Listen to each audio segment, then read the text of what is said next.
Hello friends, आज हम जिस टॉपिक के बारे में बात करेंगे उस टॉपिक का नाम है सिटिंग अरेंजमेंट। सिटिंग अरेंजमेंट एक ऐसा टॉपिक है जो एक्चुअली कई सारे डिफरेंट टॉपिक्स के कॉम्बिनेशन से बनता है।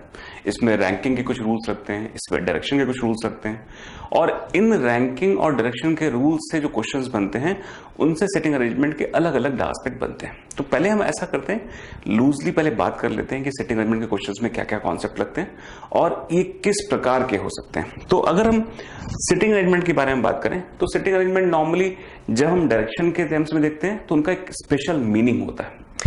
सबसे पहले अगर सिटिंग अरेंजमेंट के बारे में बात किया जाए तो एक इंपॉर्टेंट एस्पेक्ट जो बड़ा ही हाईलाइटिंग होता है वो ये होता है कि जो पार्टिसिपेंट्स हैं वो पार्टिसिपेंट किस तरफ देख रहे हैं।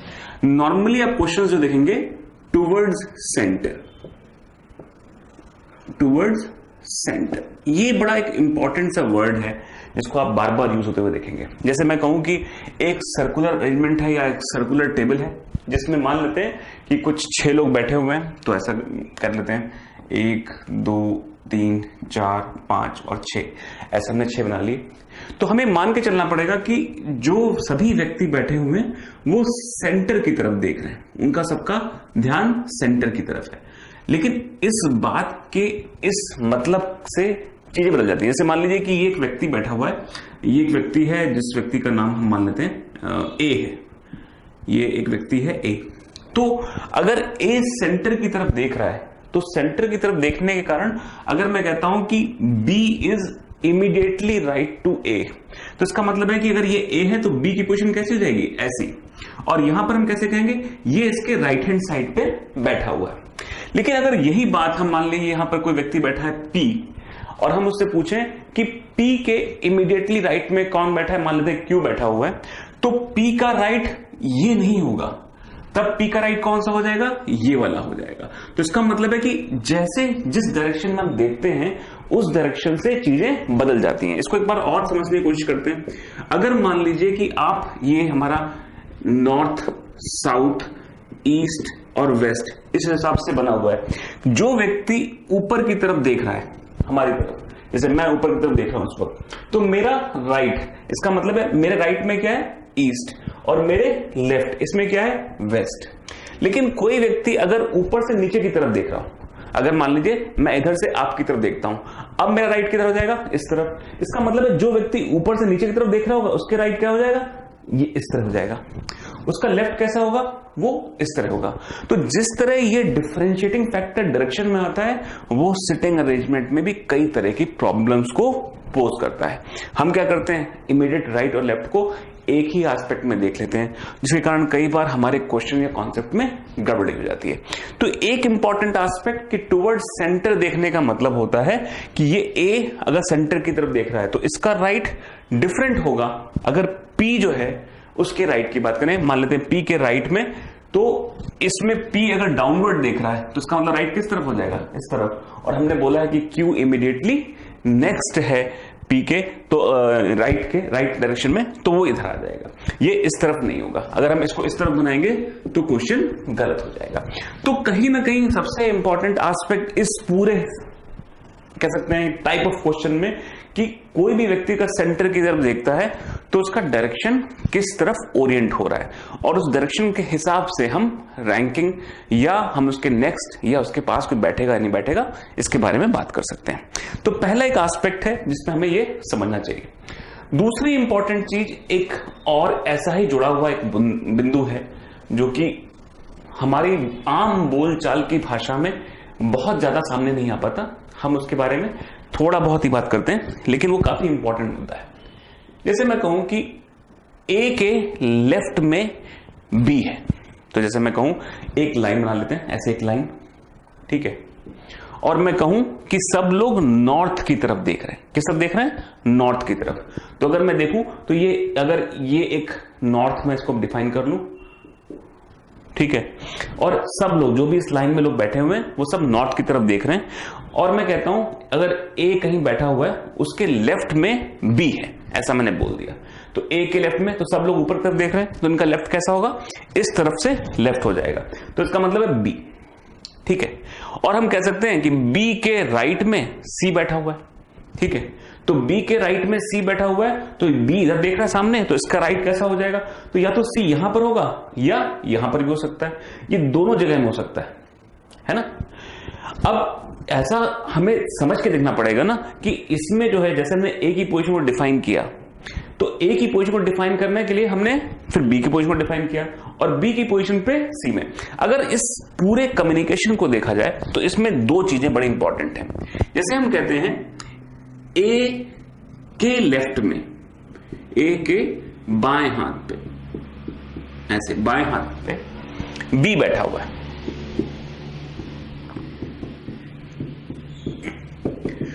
तो इसका अभी जब हमने इंटरप्रिटेशन बढ़ाया तो इंटरप्रिटेशन बड़ा इंटरेस्टिंग है। हो सकता है यहां पर सी बैठा हो और हो सकता है सी इधर बैठा हो। अगर हम मान लेते हैं कि यहां पर सी ना होकर के सी जो है सिर्फ यहां पर है, तो इससे एक बात और भी सामने आती है कि ए के एकदम बाएं यानी तुरंत बाएं बी बैठा हुआ है। लेकिन जब हम कहते हैं, ये कथन से नहीं पता चलता, तो जब तक इस कथन के बारे में स्पेसिफिकली डिफाइन ना किया जाए कि कौन किसके तुरंत बगल में बैठा है, तो अगर हम कहें और नेक्स्ट, इमीडिएटली नेक्स्ट, तो इसके लिए अंग्रेजी भाषा में इमीडिएटली नेक्स्ट, या हिंदी भाषा में एकदम बगल में, ऐसे लिख देते हैं।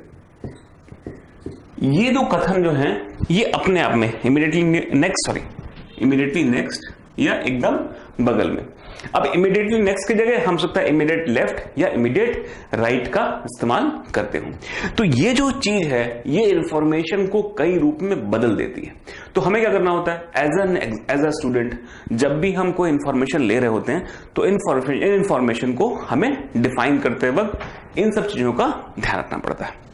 तीसरी एक इंपॉर्टेंट चीज और भी है जो कि इस कम्युनिकेशन को काफी अच्छे तरीके से सामने लाती है, और वो ये है कि जब हम किसी भी अरेंजमेंट की बात करते हैं तो अरेंजमेंट कैसे सर्कुलर भी हो सकते हैं और रेक्टेंगुलर या टेबल के फॉर्म में हो सकते हैं। जैसे अभी हमने सर्कुलर की बात करी, तो जैसे कि मान लो जब भी हम किसी सर्कुलर अरेंजमेंट की बात करें या किसी रेक्टेंगुलर अरेंजमेंट की बात करें तो हमें पहले से प्री डिफाइन कर देना चाहिए कि कितने लोग किन पोजीशंस पर बैठे हैं। तो जैसे मान लो मैं कहता हूं अ सर्कुलर अरेंजमेंट, ठीक है, एक सर्कुलर अरेंजमेंट में मान लेते हैं कि 6 पीपल आर सिटिंग, 6 लोग बैठे हुए, ठीक है, looking towards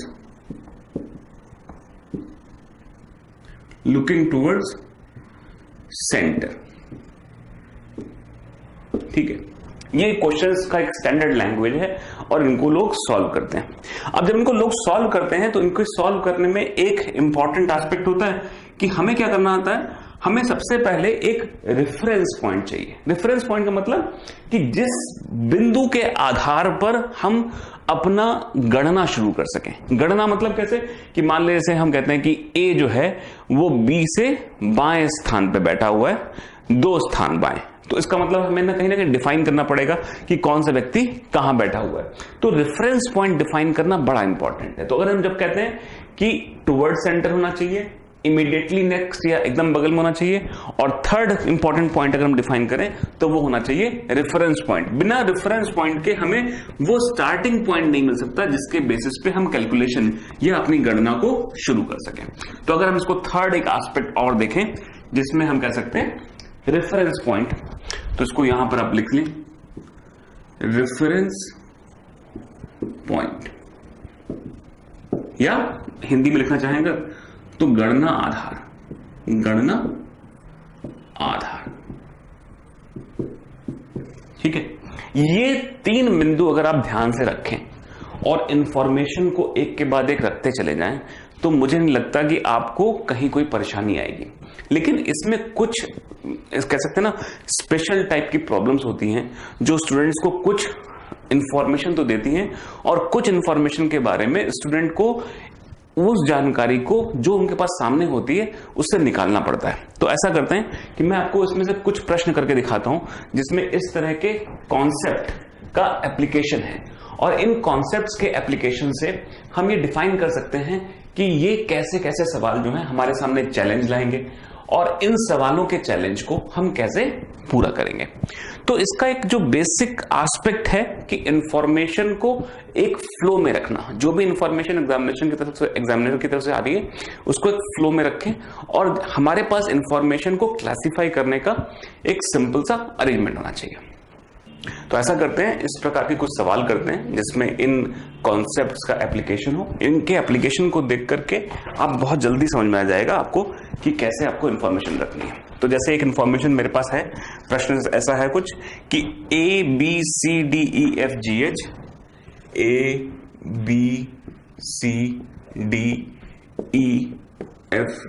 ABCDEFG और H, ऐसे ये कितने लोग हो गए? 8 लोग होंगे। 1 2 3 4 5 6 7 8, ये 8 लोग हैं जो एक गोल मेज के आसपास बैठे हुए हैं और सभी लोग केंद्र की तरफ देख रहे हैं। तो इसका मतलब है पहली इंफॉर्मेशन ये, दूसरी looking towards centre, looking towards centre यानी केंद्र की तरफ देख रहे हैं, और तीसरी इंपॉर्टेंट चीज है कि ये जो है जो लोग बैठे हुए हैं ये सर्कुलर अरेंजमेंट बैठे हैं, circular arrangement.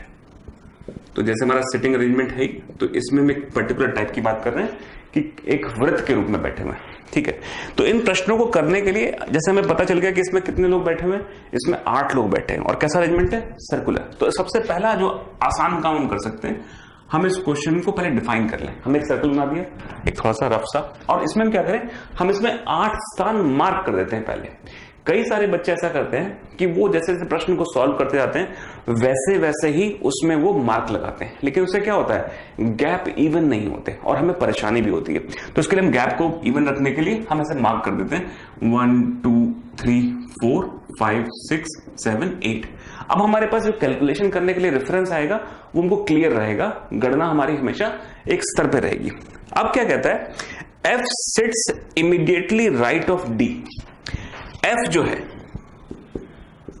sits immediately right of D।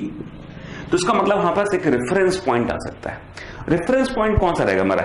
F रहेगा या D रहेगा?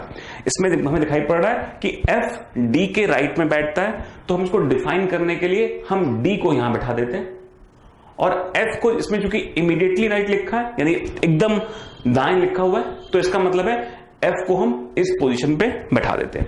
अब देखिए हमने इसमें जानबूझ के वो पोजीशन ली है जो हमारे लिए कंफर्टेबल हो। इसको ध्यान रखें कि जब इस प्रकार के प्रश्न आपके सामने आए तो सबसे पहले उस व्यक्ति को बैठाएं जो सदर्न साइड पे है। सदर्न मतलब दक्षिण। अब अगर हम इसको इस टेबल को देखें तो टेबल में ये नॉर्थ है, ये साउथ है, ये ईस्ट है और ये वेस्ट है।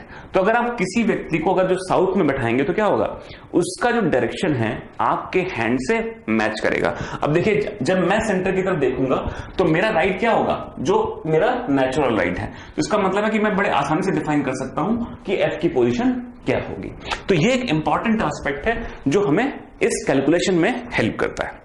फिर लिखा हुआ है F sits immediately right of D and third to the left of A and third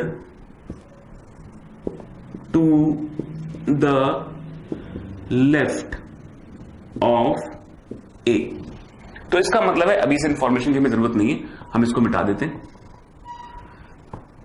तो जब हम कह रहे हैं कि F जो है इमीडिएटली राइट है D के और third to the left of A, तो इसका मतलब है अगर मैं A से पोजीशन देखूं तो इसकी third to the left of A होना चाहिए। तो इसका मतलब है अगर ये इसकी थर्ड पोजीशन है तो ये सेकंड पोजीशन होगी, ये फर्स्ट पोजीशन होगी और ये A की पोजीशन होगी। अब अगर A डाउनवर्ड की तरफ देख रहा है, देखिए जरा इस तरफ देख रहा है, तो इसका लेफ्ट किस तरफ होगा, इस तरफ होगा। तो देखिए क्या हुआ 1 2 3। तो मैंने क्या कर दिया, इस रैंकिंग सिस्टम को एक सिंपल प्रोसेस में बना दिया। जहां A के लेफ्ट में F, तो मैंने क्या कर दिया थर्ड सेकंड फर्स्ट, तो मैंने इसको डिफाइन कर दिया। तो ये एक प्रोसेस है, एक छोटा सा स्टेप है जिससे आपका कैलकुलेशन बहुत आसान हो जाएगा। अब आगे बढ़ते हैं। G sits third to the left of D. Third to the left of D.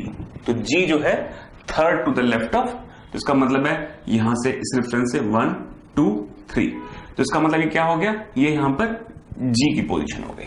तो G की पोजीशन हमने डिफाइन कर दी। G sits third to the left, तो इसका लेफ्ट कैसा है, ये इसका लेफ्ट हो गया। ठीक है, तो ये डिफाइन करते हुए तो 1 2 3, तो इसमें हमने G को बैठा दिया। अब ध्यान रखिएगा, हु मतलब अगर हिंदी भाषा में लिखा हो जो कि, who does not sit next to E, who does not sit next to E। अब इसका मतलब यह है कि जो ये हु लगा हुआ है, ये हु किसके आसपास लगा हुआ है, D के आसपास लगा हुआ है। इसका मतलब है जब भी हम D की बात करेंगे, left of D, who does not sit next to E, इसका मतलब है कि इस पोजीशन पर E नहीं हो सकता, क्योंकि D के एक तरफ F है, क्योंकि डिफाइंड है, F इमीडिएटली राइट था, इसका मतलब यहां पर तो आ नहीं सकता, तो इसका मतलब है इस पोजीशन पर अब E नहीं आ सकता।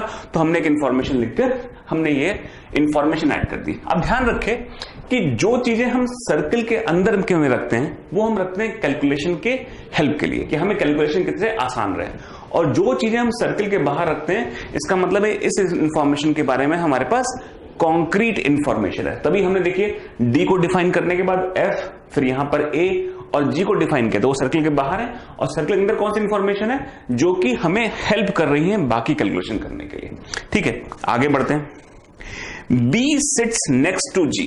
अब देखिए, B sits next to G, तो हम क्या B की बात करें, B sits next to G, तो इसका मतलब है G के एक तरफ तो A, इसका मतलब है एक पोजीशन तो भर गई। और ये मैं कैसे कह सकता हूं, क्योंकि मैंने पहले ही कैलकुलेशन कर लिया कि कितनी जगह हैं, 8 जगह।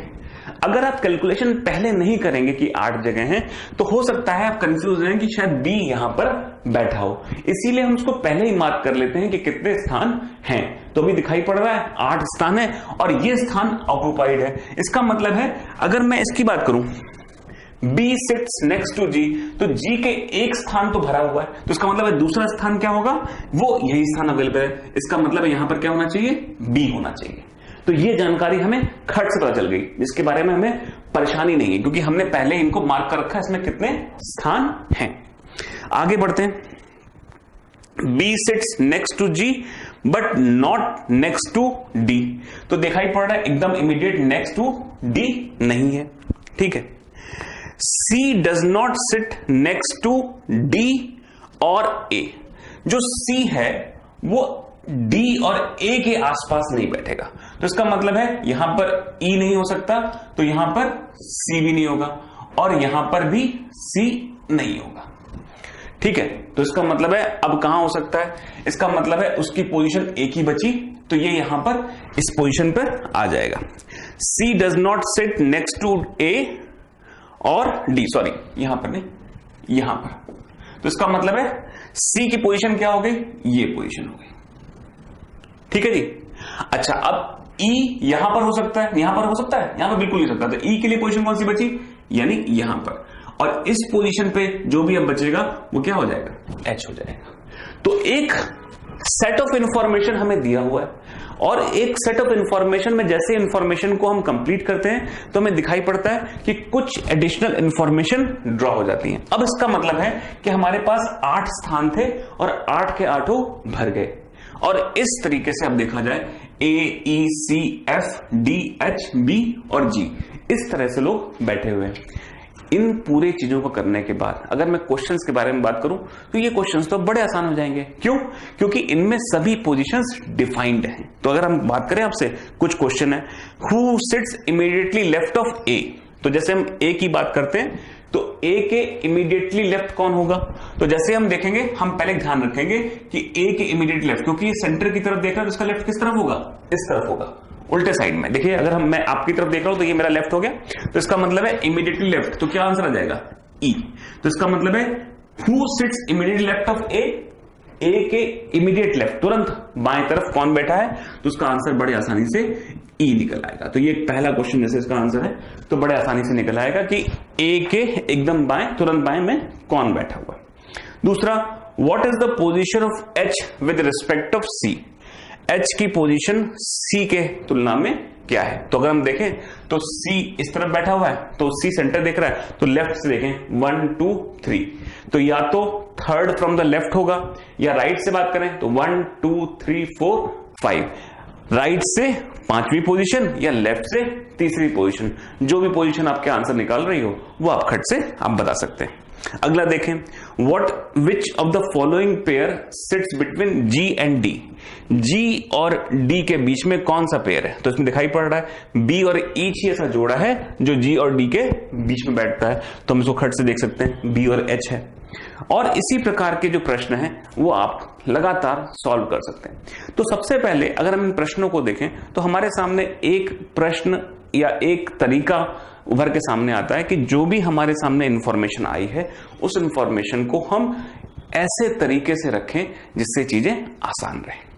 इस तरह के और भी बहुत सारे क्वेश्चन को समझने के लिए हमें इन पे प्रैक्टिस बहुत करनी पड़ती है, और प्रैक्टिस करने में ध्यान रहे नियम वही 2-3 ही रहते हैं। सबसे पहला जो इंपॉर्टेंट नियम है कि सभी लोग केंद्र की तरफ देख रहे हैं, और केंद्र की तरफ देखने से डायरेक्शन पे जो फर्क पड़ता है उसके लिए आप तैयार रहें। राइट और लेफ्ट, इन चीजों को डिफाइन करना। सेकंड, इमीडिएटली लेफ्ट और इमीडिएटली राइट जो चीजें हैं उनको डिफाइन करना। तीसरा, किस प्रकार की मेज है, जैसे गोल मेज भी हो सकती है, चौकोर मेज भी हो सकती है, तो अलग अलग तरह के विकल्प हो सकते हैं, उनके लिए आपको मानसिक रूप से तैयार होना पड़ेगा। तो ऐसा करते हैं, इसी प्रकार का एक प्रश्न और करते हैं जिसके माध्यम से हम इस जानकारी को और भी स्पष्ट तरीके से समझ सके। और सबसे पहले तो आपको यह सीखना है कि कैसे इस जानकारी का प्रस्तुतिकरण किया जाए। जब आप जानकारी का प्रस्तुतिकरण इस तरह के डायग्राम में कर सकते हैं तो उससे जुड़े हुए प्रश्नों का उत्तर तो अपने आप ही निकल आएगा, क्योंकि सारा खेल क्या है, कैसे इस जानकारी को सही तरीके से प्रस्तुत किया जाए। अगर जानकारी प्रस्तुत हो गई फिर तो वो प्रश्न करना आपके लिए बाएं हाथ का काम हो जाएगा। तो मेरा आपसे बस एक ही अनुरोध है कि जानकारी के प्रस्तुतिकरण पे ध्यान रखें। कई बार ऐसा भी होता है कि बच्चे ना जल्दबाजी करने में, चीजों को फटाफट करने के चक्कर में खराब कर देते हैं, मतलब बहुत छोटे से स्पेस में करने की कोशिश करते हैं, और ये एक प्रॉब्लम है। आप जब भी कोई प्रश्न करें तो उन प्रश्नों को करते वक्त ध्यान रखें कि आपको एफर्ट लगाते में साफ तरीके से करना है, थोड़ा बड़ा स्पेस लेके करना है, क्योंकि एक बार अच्छे से डायग्राम बन जाएगा तो आप सवाल अवश्य ही अच्छे से कर लेंगे। थोड़ा और आगे बढ़ते हैं। अगर ऐसा ही क्वेश्चन एक और है, और ये आपके ऐसे ही बैंकिंग के एग्जाम में आया हुआ है, तो अलग अलग एग्जाम में हम एग्जाम्पल इसलिए लेते हैं ताकि आपको एग्जाम का अनुभव रहे। क्वेश्चन बड़ा सिंपल सा है,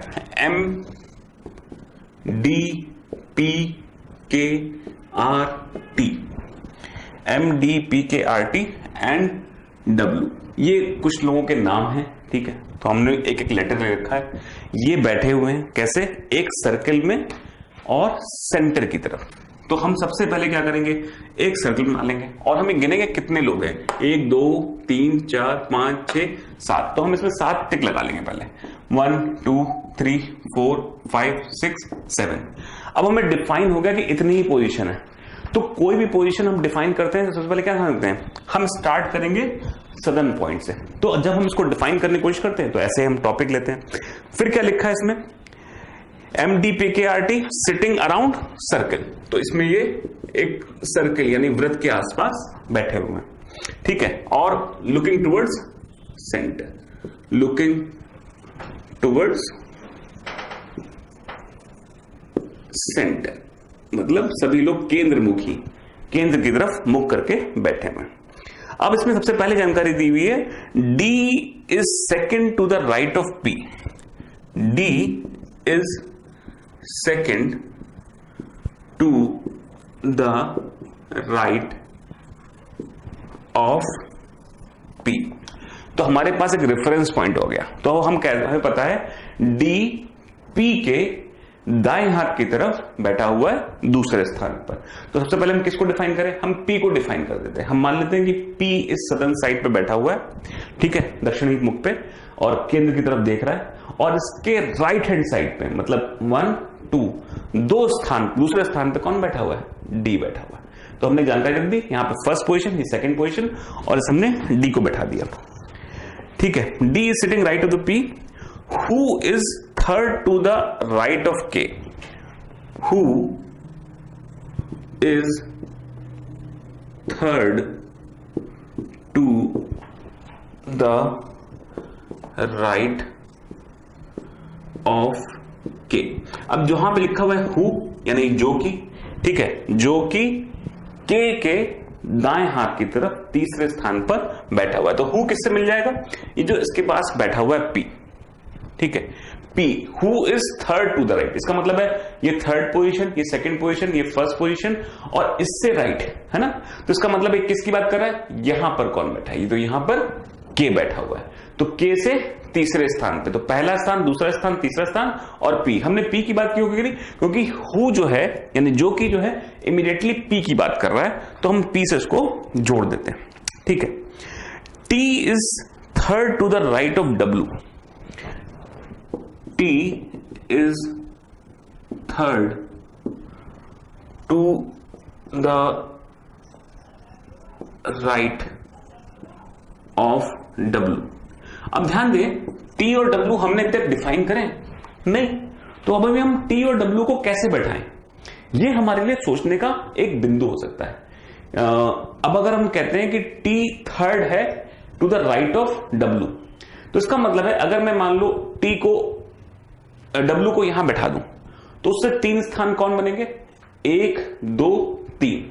इसका मतलब बन सकता है, अगर मैं इस स्थान को मिटा दूं और ऐसे देखूं, देखिए जरा, T इज अ थर्ड, अगर मैं मान लूं कि W यहां बैठा हुआ है, ऐसे मान लिया मैंने, तो उसके बाद फर्स्ट, सेकंड और थर्ड, जब थर्ड की बात करूं तो यहां पर क्या आ जाएगा, T आ जाएगा। लेकिन मैं W को क्या यहां बैठा सकता हूं, अगर मैं W को यहां बैठाऊंगा तो क्या होगा, 1 2 और 3। इसका मतलब है W यहां नहीं हो सकता, क्योंकि यहां पर होता तो T की पोजीशन वो हो जाती जो D की पोजीशन है, तो ये गलत हो गया। इसी तरीके से अगर मैं W की पोजीशन यहां बैठाऊं तो इसका मतलब क्या हो सकता है, 1 2 और 3। तो यहां पर क्या बैठा हुआ है, K बैठा हुआ है, इसका मतलब यहां भी नहीं बैठा सकता। अगर मैं देखूं जो खाली स्थान है T, अगर मैं इससे बैठाने की कोशिश करूं राइट हैंड साइड पे, तो 1 2 और 3, यहां पर एक पोजीशन बन सकती है कि हो सकता है कि मैं W को अगर यहां बैठाऊं, तो W का अगर राइट, तो इसका मतलब है राइट, तो 1 2 और 3, तो इसका मतलब है यहां पर फिर एक T बन सकता है। इसका मतलब है कि हमने इस क्वेश्चन में इंफॉर्मेशन को थोड़ा सिंप्लीफाई कर लिया कि या तो W यहां बैठा हुआ है और इससे 3 स्थान पर राइट है 1 2 3, ठीक है, या W यहां बैठा हुआ है जिसके T जो है 3 स्थान पे, फर्स्ट सेकंड और थर्ड। अब हमारे पास ये देखना है कि हम इस जानकारी को अब कैसे इस्तेमाल करते हैं, तो आगे बढ़ते हैं। T is who is not immediate neighbour of D, तो इसका मतलब है W, हु इज W यहां पर, who is not an immediate neighbor